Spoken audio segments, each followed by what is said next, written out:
Бисмиллахир-рахманир-рахим. Ассаламу алейкум ва рахматуллахи ва баракатуху. Я обращаюсь к нашим братьям и сестрам, а также к нашим друзьям, и хочу сообщить, что 26 июня в городе Страсбург будет проведена пресс-конференция и будут обсуждаться вопросы, которые сегодня важны для чеченского общества. А именно, будут обсуждаться выход из того кризиса, в котором находится сегодня чеченское общество. И хотел бы сообщить, что приглашаются все наши братья, сестры, приглашаются наши друзья, все желающие. И хочу сообщить, что на этой пресс-конференции будут приглашены также политики, журналисты.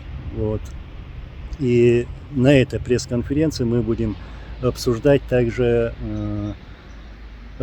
проведение общенационального съезда. То есть после проведенного анализа, после проведенных встреч, всех встреч, которые проводились в последнее время, мы пришли к такому выводу, что именно проведение общенационального съезда может помочь нам выйти из этого кризиса.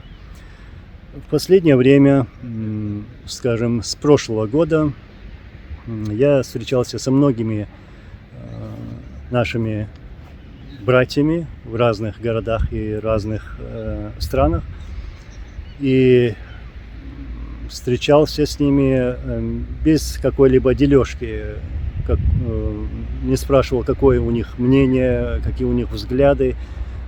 Но цель этих встреч была определить настроение, а также мнение о происходящем сегодня, о событиях, которые происходят сегодня вокруг нас.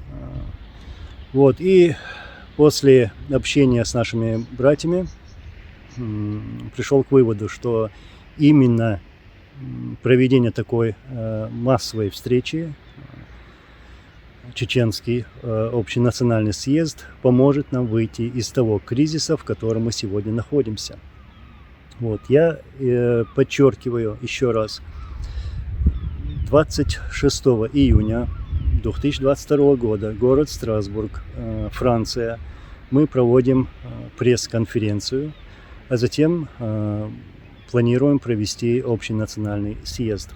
Приглашаем всех наших братьев, всех наших друзей, кто может туда прийти, встать рядом вместе. А также мы призываем разные организации, всех наших братьев, чтобы они присутствовали на этой пресс-конференции и общенациональном съезде. Иншаллах, мы добьемся того, о чем мечтали наши предки. Иншаллах, мы увидим тот день, когда чеченский народ возвратится на свою родную землю. Аллах рейс хурмасана.